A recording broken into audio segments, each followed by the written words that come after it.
আজকে নিয়ে চলে এলাম লোভনীয় স্বাদের জিরে বাটা মুরগি, যেটা গরম গরম ভাত বা রুটি বা পরোটার সাথে কিন্তু দারুণভাবে জমে যায়। একদম ঘরোয়া পদ্ধতিতে দেখালাম। এই মুরগির মাংসের ঝোল যদি থাকে তাহলে তো আর কথাই নেই।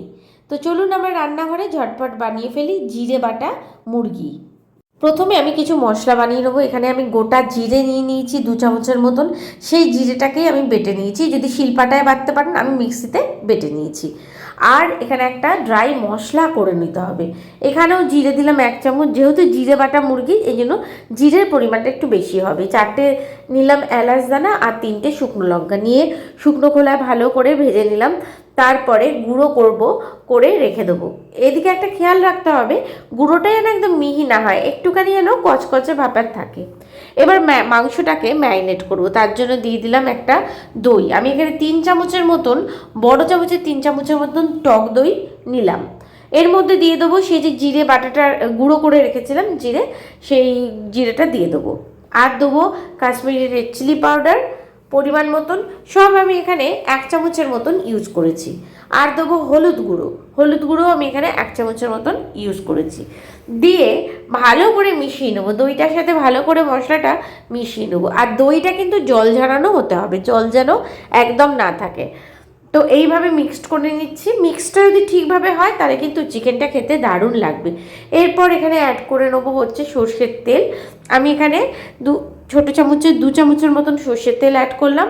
আর অ্যাড করে নেবো পরিমাণ মতন লবণ। আগে মশলাটা ভালো করে মিশিয়ে নেবো। মেশানোটা খুব জরুরি, যেটা আমি প্রথম থেকেই বলছি। আর সুন্দর করে মিশিয়ে নিলে কিন্তু খেতে বেশ ভালো লাগবে।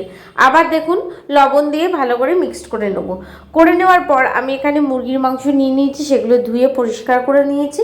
নিয়ে এই যে মশলাটা বানিয়ে রাখলাম, এই মশলার মধ্যে মুরগির মাংসগুলো দিয়ে দেবো। দিয়ে মোটামুটি ভালো করে মেখে নেবো, যাতে মুরগির মাংসের ভেতর পর্যন্ত যেন মশলার স্বাদটা পৌঁছে যায়।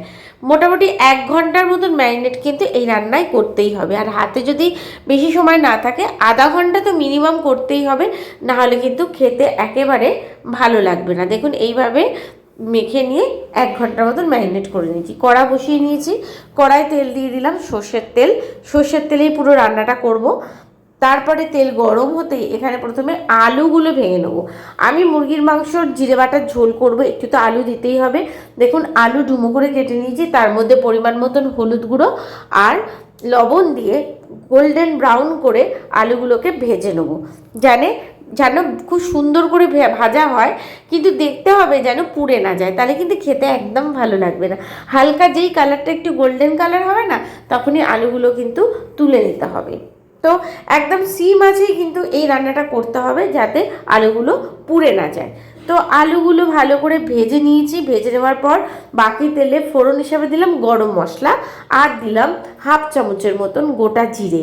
দিয়ে ভালো করে ফোড়ন থেকে একটা সুন্দর গন্ধ বেরোতে শুরু করলেই আমি এখানে 4টে থেকে 5টা পেঁয়াজ কুচিয়ে রেখেছিলাম, সেই পেঁয়াজ কুচিগুলো দিয়ে দিলাম গরম তেলের মধ্যে। দিয়ে ভালো করে নাড়াচাড়া শুরু করলাম। পেঁয়াজের কালারটা চেঞ্জ হওয়া পর্যন্ত পেঁয়াজটাকে কিন্তু খুব ভালো করে ভেজে নিতে হবে, যতক্ষণ না পেঁয়াজের কালার চেঞ্জ হচ্ছে। এরপরে আমি এখানে দিয়ে দেবো হচ্ছে কাঁচা লঙ্কা চেরা। ঝালের পরিমাণটা বন্ধুরা আপনারা আপনাদের সুবিধা মতন দেবেন, কারণ শুকনো লঙ্কাও কিন্তু আমি গুঁড়িয়ে নিয়েছি। এরপরে পেঁয়াজটা যেই ভাজা হয়ে গেল, যেখানে আমি 1 চামচের মতন, বড় চামচের 1 চামচের মতন আদা বাটা আর 1 চামচের মতন রসুন বাটা দিলাম। দিয়ে ভালো করে কষিয়ে নিলাম। তারপর যে গুঁড়ো মশলাগুলো লাগবে সেগুলো দিচ্ছি। লবণ দিলাম, তার মধ্যে চিনি একটু অবশ্যই অ্যাড করতে হবে নুন মিষ্টির সামঞ্জস্যটা বজায় রাখার জন্য। হলুদ গুঁড়ো দিলাম, আবার কাশ্মীরি রেড চিলি পাউডার দিলাম, সব মানে অল্প অল্প, কারণ ম্যারিনেট করার সময় কিন্তু আমি দিয়েছিলাম। বাকি যে গোটা জিরেটাকে গুঁড়িয়ে রেখেছিলাম, ম্যারিনেটের সময় 1 চামচ দিয়েছিলাম, আর বাকি 1 চামচ এই সময় দিচ্ছি কষানোর সময়। আর ধনে গুঁড়ো দিলাম 1 চামচ। দিয়ে ভালো করে কষিয়ে নেবো যতক্ষণ না মশলার যে কাঁচা গন্ধটা দূর হয়। দেখুন খুব সুন্দরভাবে কিন্তু কষানো হয়ে গেছে। এরপর ম্যারিনেট করে যে মুরগিটা 1 ঘন্টা আগে রেখেছিলাম, সেই মুরগিটা দিয়ে দেবো কড়ার মধ্যে। ব্যাস, এখানে কিন্তু বাইরে থেকে কোনো এক্সট্রা জল অ্যাড করব না।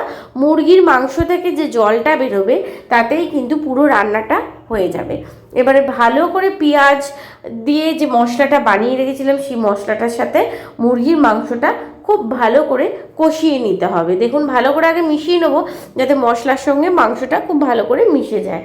এবারে শুধু কষাবার পালা।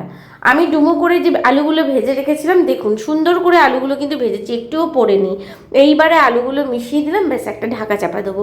আধা ঘন্টা সিম আঁচে রান্নাটা করতে হবে, মাঝে মাঝে একটু নাড়াচাড়া করে দিতে হবে যাতে কড়ার নিচে লেগে না যায়, নাহলে একটা পোড়া পোড়া গন্ধ থাকলে খেতে একদম ভালো লাগবে না। দেখুন বন্ধুরা কতটা জল বেরিয়েছে, আমি কিন্তু কোনো জল বাইরে থেকে অ্যাড করিনি, মাংস দেখেই কিন্তু জলটা বেরোচ্ছে। এইভাবে মাঝে মাঝে নাড়াচাড়া করে দেবো, ওপর থেকে একটু কাঁচা লঙ্কা আবার ছড়িয়ে দেবো, তো কিন্তু সুন্দরভাবে সেদ্ধ হয়ে গেছে। এবারে ওপর থেকে ধনেপাতা কুচি ছড়িয়ে দেবো, আর যে শুকনো খোলায় ভাজা মশলাটা বানিয়ে রেখেছিলাম সেই ভাজা মশলাটা ওপর থেকে ছড়িয়ে দেবো। দেখুন এরকম একটু গোটা গোটা থাকবে, একদম যেন গুঁড়ো না হয়, তাহলে কিন্তু খেতে ভীষণ সুন্দর লাগে। এইভাবে ভালো করে মিশিয়ে নেবো, ব্যাস আর কিচ্ছু করতে হবে না। স্ট্যান্ডিং টাইমে 15 থেকে 20 মিনিটের মতন রেখে দিতে হবে, মিলিয়ে মিশিয়ে নিয়ে ব্যাস রেখে দিলেই রেডি জিরে বাটা দিয়ে মুরগির ঝোল। তো দেখুন বন্ধুরা, এই হলো ফাইনাল লুক। কতটা লোভনীয় হয়েছে দেখতে, অবশ্যই বাড়িতে বানান আর বানিয়ে বলুন কেমন লাগলো আজকের এই রেসিপি। ওই যে ভিডিওর প্রথমেই বললাম, ভাত রুটি লুচি পরোটা সবার সাথেই কিন্তু দারুণ যাবে। তাহলে আজকের মতন বিদায় নিই, আবার নতুন ভিডিওর সাথে আমি আপনাদের বন্ধু পিয়ালি ঠিক এসে হাজির হয়ে যাবো আপনাদের সকলের সামনে। সকলে ভালো থাকবেন, সুস্থ থাকবেন, সাবধানে থাকবেন। নমস্কার বন্ধুরা।